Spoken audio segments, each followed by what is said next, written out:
السلام عليكم ورحمة الله وبركاته. الحمد لله رب العالمين، والصلاة والسلام الأتمان الأكملان على سيد المرسلين وعلى آله الطاهرين الطيبين. أما بعد، جناب صدر، علماء کرام، حاضرین و حاضرات، ناظرین و ناظرات، آج کی اس دوسری نشست میں میرے مقالے کا عنوان ہے ہندوستانی معاشرے میں زکوٰۃ الفطر کے مصرف کی موجودہ صورتحال اور اس کا جائزہ. حضرات، شریعت اسلام میں زکوٰۃ دو طرح کی ہے، ایک زکوٰۃ المال اور دوسری زکوٰۃ البدن. زکوٰۃ البدن کو صدقۃ الفطر، زکوٰۃ الفطر، زکوٰۃ الرؤوس، زکوٰۃ الرقاب کہا جاتا ہے. یہ ساری اصطلاحات آپ کو فقہ کی کتاب میں ملے گی، لہذا میں نے بیان کرنا مناسب سمجھا. زکوٰۃ الفطر کا تعلق چونکہ بدن سے ہے، اس لیے شریعت کی نظر ان چیزوں پر ہے جو بدن کی غذا، خوراک ہو اور اسے تقویت پہنچانے والی ہو. وہ ہے ہر علاقے کا وہ اناج جسے لوگ عام طور پر کھانے میں استعمال کرتے ہوں. شریعت نے ہر مسلم فرد پر اسی اناج کا ایک سا صدقہ فطر کے طور پر فرض کیا ہے. ماضی قریب کے سرکاری اعداد و شمار کے اعتبار سے ہندوستان میں مسلمانوں کی آبادی تقریباً 20 کروڑ ہے، اور ازروئے شرع فی کس ایک سا تقریباً 2.5 کلو اناج زکوٰۃ الفطر میں ادا کرنا فرض ہے. اس اعتبار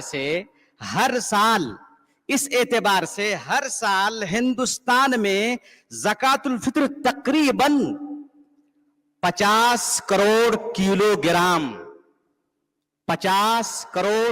گرام اناج کی شکل میں جمع ہوتی ہے، جس کی فی کلو احتیاطی قیمت اگر 40 روپیہ پکڑی جائے تو زکوٰۃ الفطر میں ادا کی جانے والی مذکورہ مقدار اناج و غلہ کی قیمت 20 ارب روپیہ بنتا ہے، جو ایک خطیر رقم ہے.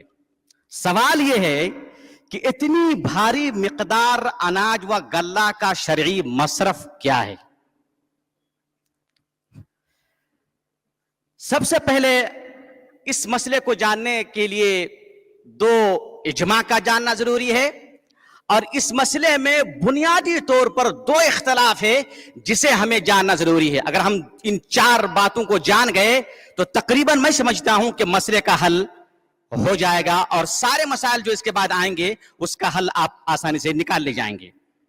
پہلا اتفاق، تمام علماء کرام کا اس بات پر اتفاق ہے کہ مسلم فقراء و مساکین زکوٰۃ الفطر کے مستحق ہیں. جیسا کہ علامہ ابن رشد رحمہ اللہ نے اپنی کتاب بدایۃ المجتہد میں اجماع نقل کرتے ہوئے فرمایا، وَأَمَّا لِمَنْ تُصْرَفْ فَأَجْمَعُوا عَلَىٰ أَنَّهُ تُصْرَفُ لِفُقَرَاءِ الْمَسَاكِينِ لِقَوْلِهِ عَلَيْهِ الصَّلَاةُ وَالسَّلَامُ أَغْنُوهُمْ عَنِ السُّؤَالِ فِي هَذَا الْيَوْمِ. دوسرا اجماع زکوٰۃ الفطر کے سلسلے میں اس بات پر بھی علماء کرام کا اجماع ہے کہ ذمی فقراء و مساکین کے علاوہ کوئی بھی کافر زکوٰۃ الفطر کا مستحق نہیں ہے. اب ان دو اتفاق کو جاننے کے بعد دو اختلافی مسائل کا جاننا ضروری ہے. پہلا اختلافی مسئلہ یہ ہے، کیا ذمی فقیر و مسکین زکوٰۃ الفطر کا حقدار ہے یا نہیں؟ چونکہ اس میں اختلاف ہے، ذمی فقیر و مسکین زکوٰۃ الفطر کا مستحق ہے یا نہیں ہے. اس سلسلے میں علماء کرام کے دو اقوال ملتے ہیں. پہلا قول حنفیوں کا ہے، وہ کہتے ہیں کہ ذمی جو مسلم مملکت میں ٹیکس دے کر کے مسلم حاکم کی معیت میں اور اس کی نگرانی میں رہتا ہے، وہ بھی زکوٰۃ الفطر کا حقدار ہے. اور دوسرا قول اس میں یہ ہے کہ ذمی فقیر مسکین زکوٰۃ الفطر کا حقدار نہیں ہے، اور یہی جمہور علماء اکرام کا کہنا ہے. علماء اختلاف کیوں کیے ہیں اس طرح کے مسائل پہ؟ سبب اختلاف یہ ہے کہ آیا زکوٰۃ الفطر کا حقدار ایک سبب سے بنتا ہے یا دو سبب سے؟ ایک سبب یعنی فقر و مسکنت اس کا سبب ہے، یا فقر و مسکنت کے ساتھ ساتھ اسلام بھی اس کا سبب ہے؟ جن لوگوں نے کہا ہے، حنفیوں نے کہا ہے کہ فقر و مسکنت زکوٰۃ الفطر لینے کا ایک سبب ہے، تو ان لوگوں نے کہا کہ جس کے اندر بھی فقر و مسکنت پائی جائے گی، چاہے وہ مسلمان ہو یا ذمہ ہو، تو اس کو زکوٰۃ الفطر دی جائے گی۔ جن لوگوں نے کہا کہ نہیں، فقر و مسکنت بھی سبب ہے، ساتھ ساتھ مسلم ہونا بھی شرط ہے، لہذا جن کے نزدیک دو صفات نہیں پائی جائے گی وہ زکوٰۃ الفطر کے حقدار نہیں ہیں۔ حنفی لوگ زکوٰۃ الفطر ذمہ کو دینے کے لیے چند دلیلیں پیش کیے ہیں، ان میں سے ان کی پہلی دلیل یہ ہے، اللہ رب العالمین کا فرمان ہے لا ينهاكم الله عن الذين لم يقاتلوكم في الدين ولم يخرجوكم من دياركم ان تبروهم وتقسطوا اليهم ان الله يحب المقسطين۔ مگر اس آیت کریمہ سے مسئلہ حاضہ پر استدلال کرنا درست نہیں ہے، کیونکہ یہاں کفار کے ساتھ غیر واجبی صدقات کے ذریعے صلہ رحمی و احسان کرنا مراد ہے، نہ کہ زکوٰۃ واجب، نہ زکوٰۃ المال سے نہ زکوٰۃ الفطر سے۔ اس بات کی تائید ابن عباس کی اس حدیث سے ہو جاتی ہے، وہ کہتے ہیں کان ناس لهم انسبا وقرابا بني قريظة والنضير وكانوا يتقون ان يتصدقوا عليهم ويريدونهم على الاسلام۔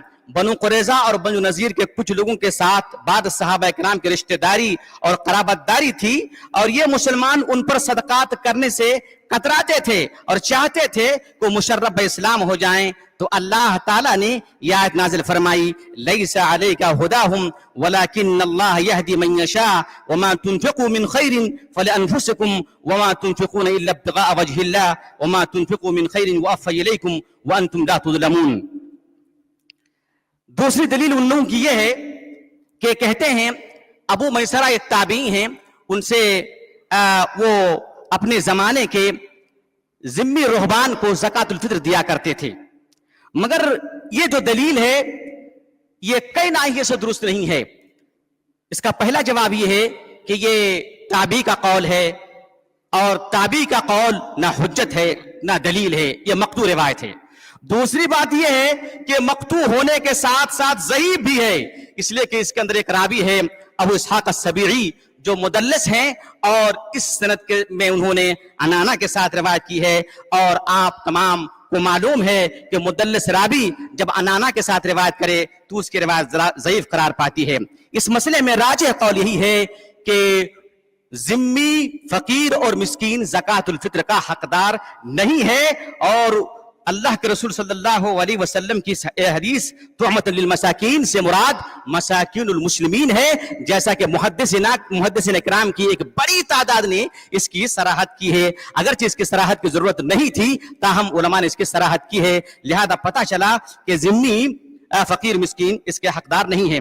علامہ البانی رحمۃ اللہ علیہ اس مسئلے میں رقم تراز ہیں، کہتے ہیں اما یعطاؤہم، ذمی کو دینے کی بات کے بارے میں فرما رہے ہیں اما یعطاؤہم زکاۃ الفطر فما علمنا احدا من الصحابة فعل ذلك وفهم ذلك من الآية وفهم ذلك من الآية فيه بعد بل هو تحميل الآية لما لا تحتمل۔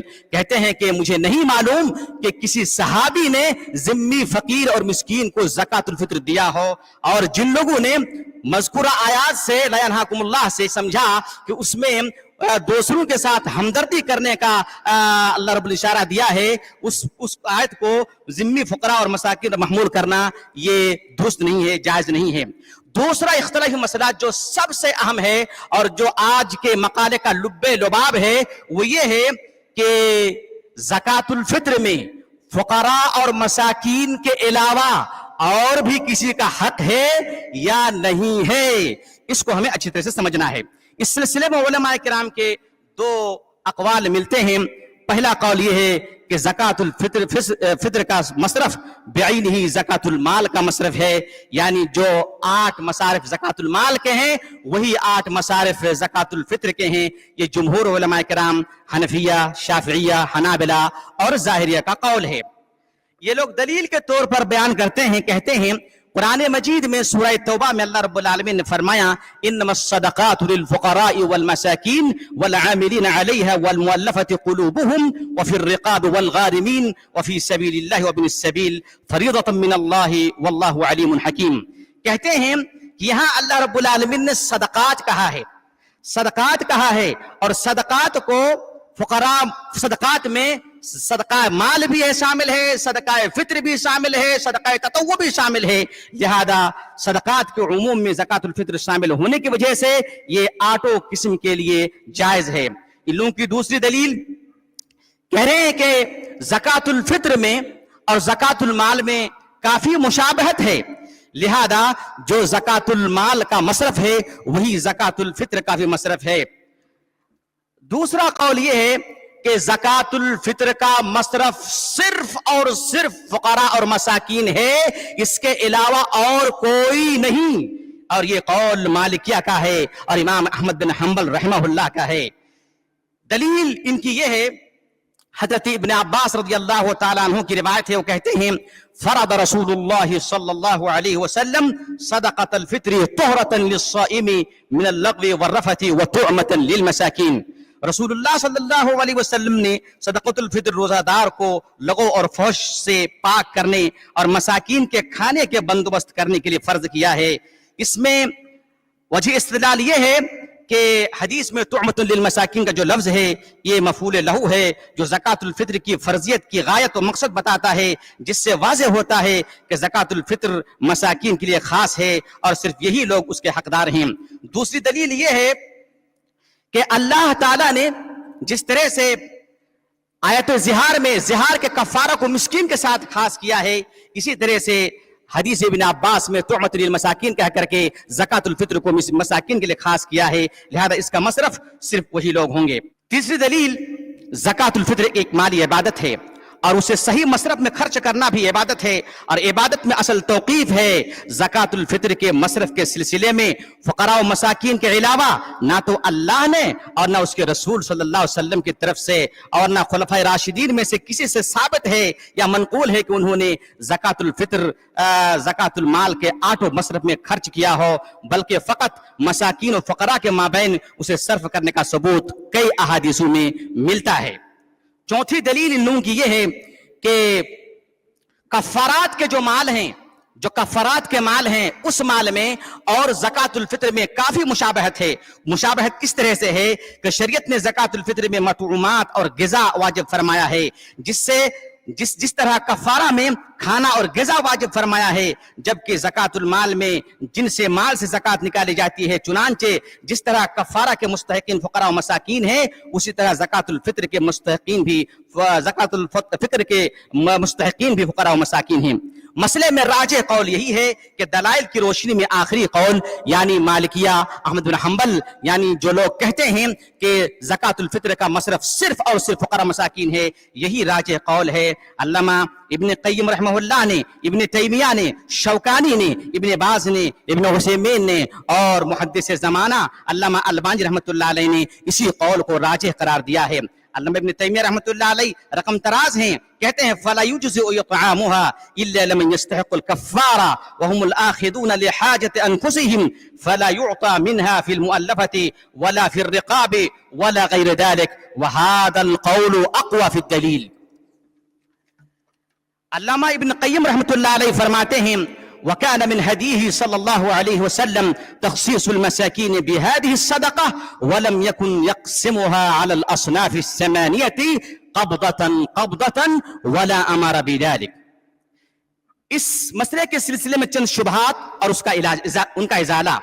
پہلا شبہ یہ ہے، کہتے ہیں کہ معاذ بن جبل رضی اللہ تعالی عنہ کو آپ صلی اللہ علیہ وسلم نے جب یمن بھیجا تو اس میں آپ نے ان کو یہ توجیہ فرمائی کہ زکوٰۃ المال تؤخذ من اغنیائہم فترد علی فقرائہم. تو یہاں تو اللہ کے رسول صلی اللہ علیہ وسلم نے فقراء اور مساکین کا ذکر کیا، اس کے باوجود زکوٰۃ المال میں علماء کا اجماع ہے کہ یہ آٹھوں مصرف میں خرچ ہوگا. چنانچہ ابن عباس کے حدیث میں جہاں اللہ کے رسول نے طعمۃ للمساکین ایک کا ذکر کیا ہے، اس سے یہ نفی نہیں ہوتی کہ باقی لوگوں میں تقسیم نہیں کیا جائے گا.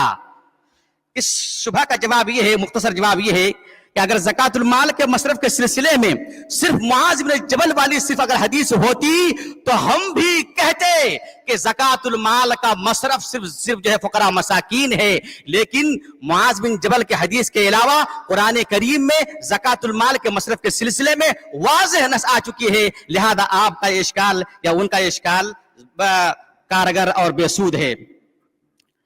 دوسرا شبہ ان کا یہ ہے، کہتے ہیں کہ انما الصدقات، سورہ توبہ کے اندر انما الصدقات، صدقات سے پہلے جو الف لام ہے یہ الف لام جنس کا ہے، اس کے اندر تمام صدقات داخل ہے، فطر بھی، تطوع بھی اور واجب بھی، لہذا فطر کو اس میں شامل کریں گے اور اس کو مصرف میں ہم خرچ کریں گے۔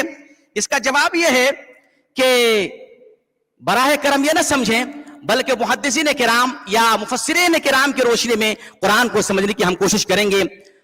مفسرین کرام نے ذکر فرمایا ہے کہ یہاں جو الف لام ہے، الف لام عہد ذہنی کا ہے، الف لام جنس کا نہیں ہے۔ ذہنی سے مراد یہاں صدقات سے مراد وہ صدقات ہے جس کا ذکر اس آیت سے پہلے اس سے پہلی والی آیت میں ذکر ہوا ہے، جس میں اللہ نے کہا ہے وَمِنْهُمْ مَنْ يَلْمِزُكَ فِي الصَّدَقَاتِ فَإِنْ أُعْطُوا مِنْهَا رَضُوا، اور یہاں صدقات سے مراد زکات المال ہے، لہذا یہ شبہ بھی اس شبہ کا بھی جواب آ گیا۔ تیسرا شبہ پیش کرتے ہیں اور کہتے ہیں کہ زکات الفطر کے حدیث میں اللہ کے رسول نے ایک کا نام ذکر کیا ہے، طعمۃ للمساکین۔ ٹھیک ہے، ہم آپ کی بات کو مان لیتے ہیں کہ فقراء و مساکین ہیں، تو مساکین کا تو ذکر حدیث کے اندر ہے، فقراء کا ذکر کہاں سے ہے؟ فقراء کو آپ زکات الفطر کہاں سے دیں گے آپ؟ اس کا جواب یہ ہے، علماء اکرام جانتے ہیں ایک بہت اہم قاعدہ ہے، اور یہ قاعدہ یہاں علماء نے تنصیص کے ساتھ ذکر کیا ہے۔ وہ قاعدہ یہ ہے اذا اجتمع افترق واذا افترق اجتمع، جب فقراء اور مساکین کا ذکر ایک ساتھ آئے تو اس سے مراد الگ الگ معانی ہوتے ہیں، اور جب فقراء مساکین میں سے کسی ایک لفظ کا کہیں ایک منفرد طور پر ذکر ہو تو وہاں دونوں شامل ہوتے ہیں، جیسے ایمان اور اسلام کا مسئلہ ہے، لہذا وہاں طعمۃ للمساکین اگر اللہ کے رسول نے کہا کر کے اس میں فقراء کو بھی شامل کیا ہے۔ ہندوستان میں مصارف زکات الفطر کی موجودہ صورتحال، جب ہم وطن عزیز ہندوستان کے وسیع و عریض خطے میں نظر دوڑاتے ہیں اور مصارف زکات الفطر کے خط و خال سے واقف ہوتے ہیں تو ہمیں اسلامی پاکیزہ شریعت کی اس پاکیزہ عبادت کے مصرف کے تعلق سے کچھ احوال و قوائف ایسے نظر آتے ہیں جو در حقیقت تکلیف دہ ہے، کیونکہ جانے یا انجانے میں پیش آنے والے یہ حالات احکام شریعت و روح شریعت کے بالکل منافی اور مخالف ہیں۔ من جملہ ان امور میں سے چند یہ ہیں۔ نمبر 1، زکات الفطر کا پیسہ زکات الفطر کا بیشتر حصہ مکاتب و مدارس کو دیا جاتا ہے، جو شرعی دلائل کی روشنی میں بالکل درست نہیں ہے، کیونکہ راجح قول کے مطابق زکات الفطر کے مستحق صرف مسلم فقراء و مساکین ہیں، جیسا کہ اس کی تفصیل اوپر گزری۔ اگر ہم تھوڑی دیر کے لیے مرجوح قول کو اپنا لیتے ہیں اور کہتے ہیں زکات الفطر کا مصرف وہی ہے جو زکات المال کا مصرف ہے، یعنی جس طرح زکات المال کا مصرف 8 ہیں بعینہ اسی طرح زکات الفطر کا مصرف بھی 8 ہیں، پھر بھی مکاتب و مدارس راجح قول کے مطابق قرآن مجید میں مذکور 8 اصناف و انواع میں داخل نہیں ہے۔ کیوں داخل نہیں ہے؟ اس کے کئی وجوہات ہیں۔ کیونکہ زکات الفطر میں بالاجماع فقراء و مساکین کا حق ثابت ہے، اور شریعت نے زکات الفطر کے مستحقین کو 2 وصف سے جوڑا ہے۔ ایک وصف کیا ہے؟ فقر و مسکنت، اور دوسرا وصف ہے مسلم فرد۔ فقر و مسکنت ایک وصف، دوسرا وصف ہے مسلم فرد ہونا ضروری ہے۔ اور مدارس، نہ تو اگر مدارس کے اندر ہم فقر و مسکن کی صفت کو مان بھی لیتے ہیں، لیکن مدارس کسی ایک فرد کا نام نہیں ہے، یہ کئی لوگوں کے مجموعے کا نام ہے، لہذا یہ اوصاف نہ پائے جانے کی وجہ سے مدارس اس کے اندر شامل نہیں ہے۔ نمبر 2، بعض علاقوں میں زکات الفطر تقسیم کرنے کا سلسلہ نماز عید کے بعد ایک لمبی مدت تک جاری رہتا ہے، جو سراسر شریعت کے خلاف ورزی ہے۔ چونکہ ہندوستان میں ولی الامر نہیں ہے، لہذا ہر مسلمان یا ان کے اولیاء پر واجب ہے کہ بذات خود یا گاؤں کے سردار و منڈل جو حقیقت میں وکیل ہیں کے ذریعے فقراء و مساکین تک نماز عید سے قبل قبل زکات الفطر پہنچا دے. اگر نہیں پہنچاتا ہے زکات الفطر تو پھر اس کی زکات ادا نہیں ہوگی. اگر بغیر کسی عذر شرعی کے نماز عید سے پہلے فقراء و مساکین تک زکات الفطر نہیں پہنچاتا ہے تو اس کی زکات الفطر ادا نہیں ہوگی. جیسا کہ ابن عباس رضی اللہ تعالی عنہ کی روایت میں ہے, آپ صلی اللہ علیہ وسلم نے فرمایا فمن اداها قبل الصلاة فهي زکاة مقبولة ومن اداها بعد الصلاة فهي صدقة من الصدقات. اس لیے بھی کہ فطرہ کا جو مقصد ہے عید کے دن فقراء و مساکین کو مانگنے سے بے نیاز کرنا, وہ زکوٰۃ کے بعد تقسیم کرنے سے حاصل نہیں ہوتا. چونکہ زکوٰۃ الفطر میں اب سوال یہ ہے کہ اگر کوئی زکوٰۃ الفطر عید کے بعد ادا کرتا ہے, چاہے بذات خود یا سردار و منڈل کے توسط سے, تو اس کی زکوٰۃ ادا ہوگی یا نہیں ہوگی. زکوٰۃ الفطر میں دو طرح کا حق شامل ہے, ایک حق اللہ, ایک حق العباد. حق اللہ یہ ہے کہ اللہ تعالیٰ نے آپ کو مکلف کیا کہ زکوٰۃ الفطر ادا کریں اور وقت پر ادا کریں, اور حقوق العباد یہ ہے کہ فقراء مساکین کا حق ہے, یہ آپ کے زکوٰۃ الفطر کے منتظر رہتے ہیں. اس میں راجح قول یہ ہے کہ اگر کوئی زکوٰۃ الفطر نماز کے بعد ادا کرتا ہے تو حقوق العباد تو ادا ہو جائے گا مگر حق اللہ ادا نہیں ہوگا, یعنی اس کو توبہ و استغفار کرنا ہوگا اور آئندہ چوکس رہنا ہوگا. نمبر 3, بعض علاقوں میں زکوٰۃ الفطر کے غلے جات کے مختلف انواع و اقسام کو ملا کر اس کی قدر و قیمت گھٹا دی جاتی ہے. بسا اوقات یہ ہوتا ہے کہ منڈل و سردار کے پاس گاؤں کے سارے لوگ مختلف قسم کے چاول اور گیہوں جمع کرتے ہیں اور سب کو خلط ملط کر دیتے ہیں, اور اس سے ہوتا یہ ہے کہ جو فقیر و مسکین لینے جاتا ہے وہ لینے سے کتراتا ہے, اس لیے کہ مکس چاول سے یا مکس گیہوں سے, مکس چاول سے کوئی معقول کھانا تیار نہیں ہوتا ہے.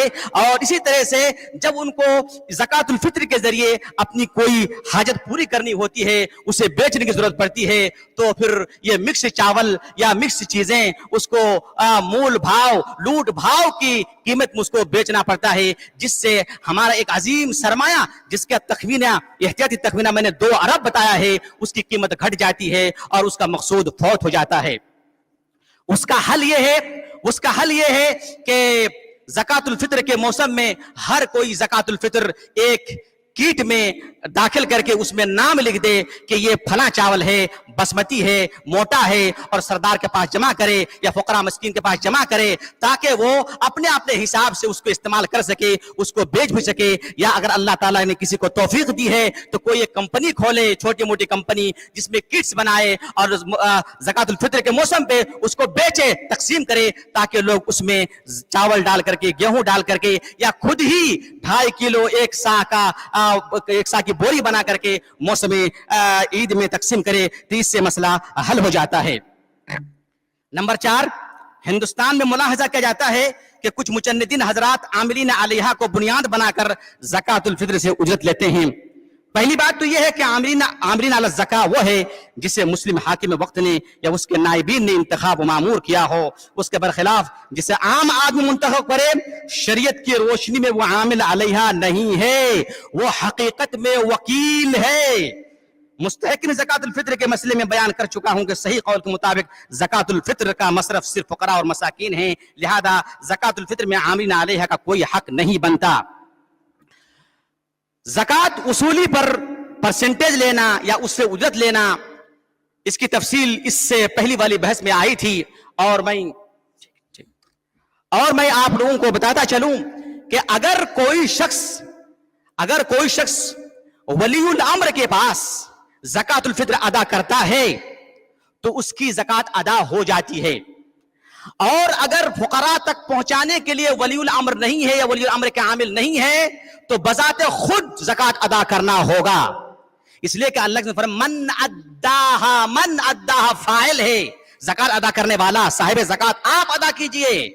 اگر آپ نہیں ادا کر سکتے ہیں آپ اپنے جیب خاص سے کسی کو وکیل بنائیے اور کہیے بھائی میں جا نہیں سکتا میری زکات فلاں تک پہنچا دیجئے. اگر وہ تطوعاً اور تبرعاً احساناً اگر بغیر اجرت کے تیار ہو جاتا ہے تو ان کی طرف سے آپ پر احسان ہے. اور اگر وہ کہتا ہے مجھے اجرت چاہیے تو جان لیجئے زکات الفطر سے ایک بھی چاول کو گھٹانا اس کے لیے خیانت ہے اور جائز نہیں ہے. وہ پیسہ اجرت اگر طلب کرتا ہے تو مزکی پر صاحب زکات اس کا مکلف ہے, اس کو دینا چاہیے. زکات سے وہ ایک نہیں لے سکتا, اس لیے کہ زکات سے لے گا تو اس کی زکات ایک ساتھ سے گھٹ کر کے کچھ اور ہو جائے گا جو شریعت کے خلاف ہے. زکات تقسیم کرتے وقت ہندوستان میں ملاحظہ کہتا ہے کہ لوگ احسان کا رویہ اختیار کرتے ہیں. ہم نے زکات دیا تو گویا کہ میں نے آپ پر احسان کیا, یہ ان کا حق ہے, یہ ان کا حق ہے. اللہ تعالیٰ نے فرمایا یا ایھا الذین آمنوا لا تبطلوا صدقاتکم بالمن والأذى. میرے بھائیو, زکات فقراء و مساکین, بسا اوقات کیا ہوتا ہے فقراء و مساکین غلہ لینے میں کتراتے ہیں.